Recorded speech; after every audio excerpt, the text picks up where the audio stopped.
Hi and welcome to T10 Info TV SK channel. My name is Syed. Here I am with the latest news for 13 July 2023.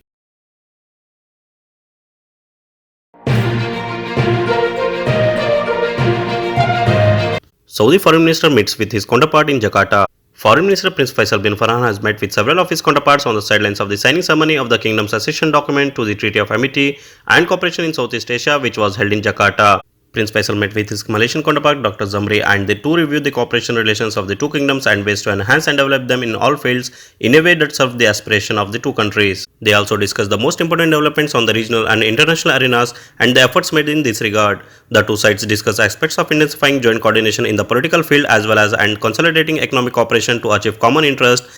Additionally, Prince Faisal has met with the second foreign minister of Brunei Darussalam Dato Erwin Yusuf, during which they reviewed the relation between the two countries and ways to strengthen them in all fields. Saudi Arabia's main priority is to open the ways for prosperity, foreign minister says. Saudi Arabia's main priority in the region and globally has always been to open the way for development and prosperity.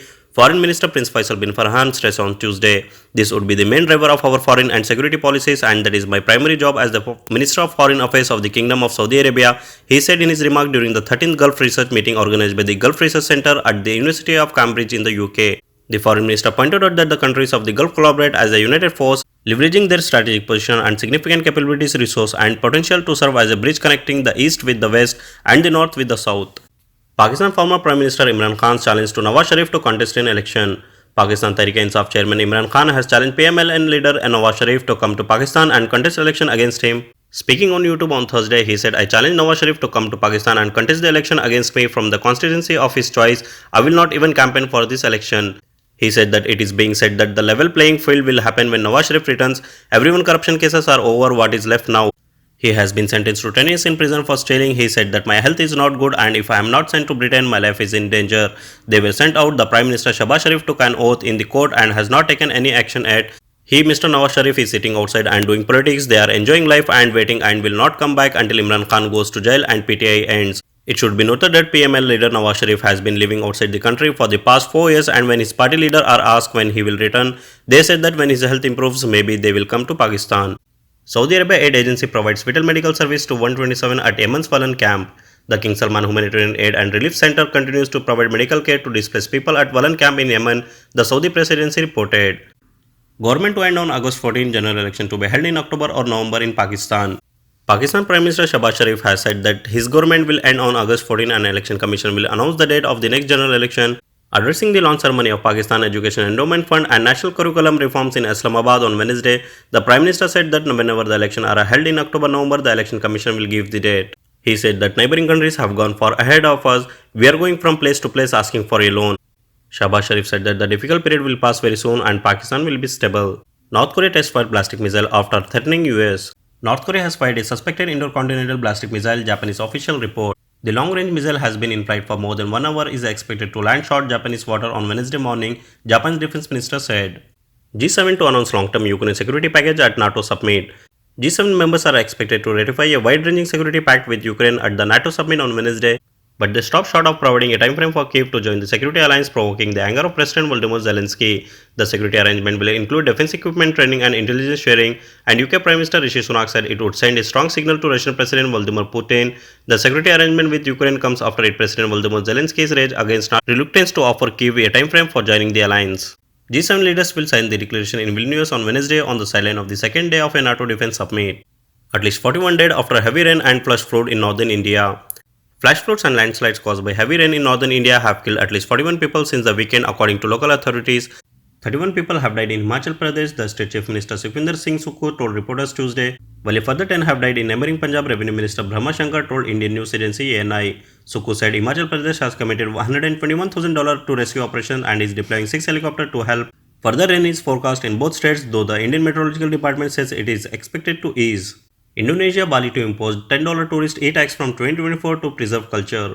The Indonesian resort haven of Bali will impose a 150,000 rupiah, which is $10 tax on tourists entering the island of gods from next year to preserve its culture, officials said Wednesday.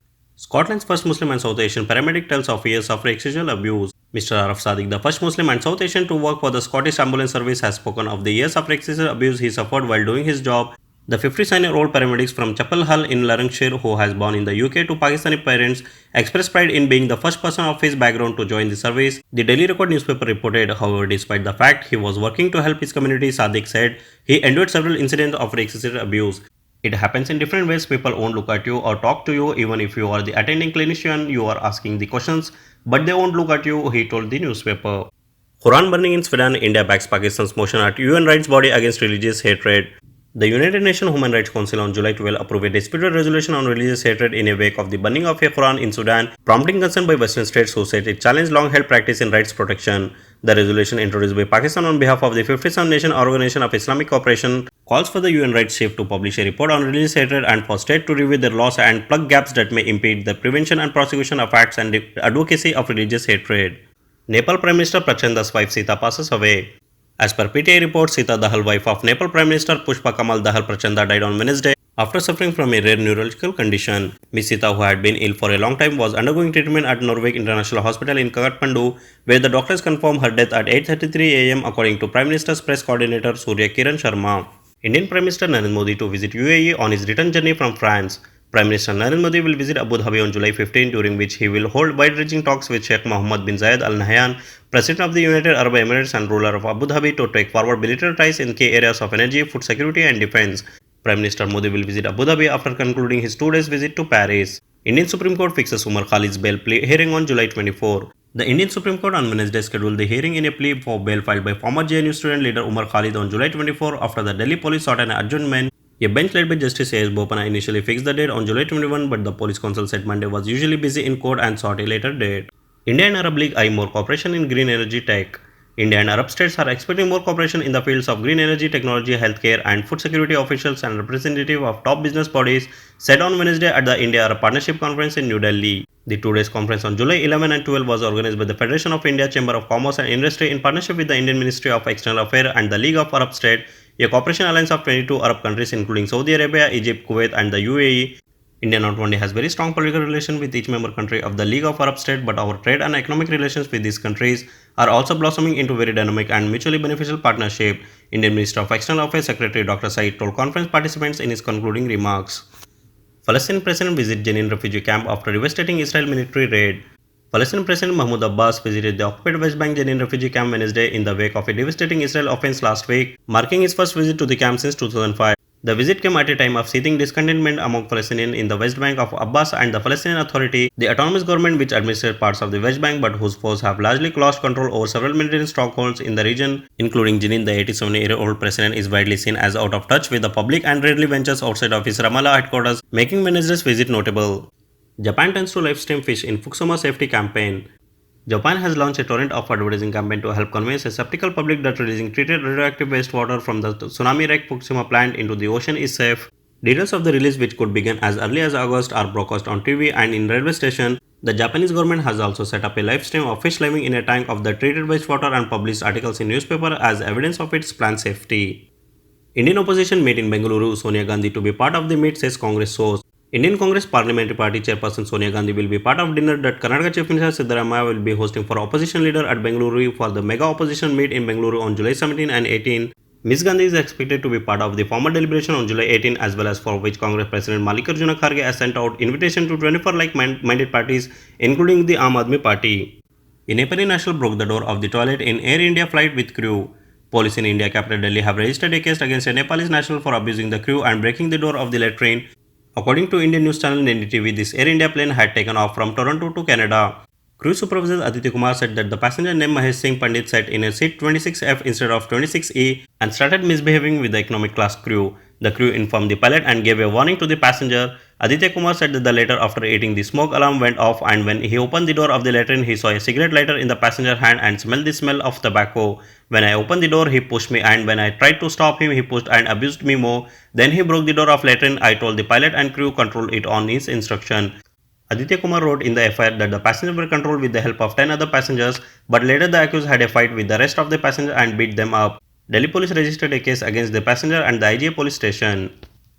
Kuwait's Jazeera Air has started flights to Pakistan from Islamabad. Kuwaiti airline Island Airways has formally started operation from Pakistan. The first Jazeera Airways flight J9511 carrying 163 passengers from Kuwait arrived at Islamabad International Airport at 4:30 am on Wednesday. Jazeera Airways flight will operate twice a week on Wednesday and Saturday to Islamabad. Indian Barasur triple train accident, 7 railway employees suspended. At least 7 railway employees, including 3 employees arrested by the CBI, were suspended on the charge of dereliction of duty leading on the triple train crash in Odisha, a top official said. As many as 293 people were killed and over 1,200 injured in the triple train collision near Bahanagar Bazar railway station in Balasur district on June 2. That's all in today's headlines. Keep watching TTN Info TV SK channel by subscribing and do hit the bell icon to receive notification and more updates.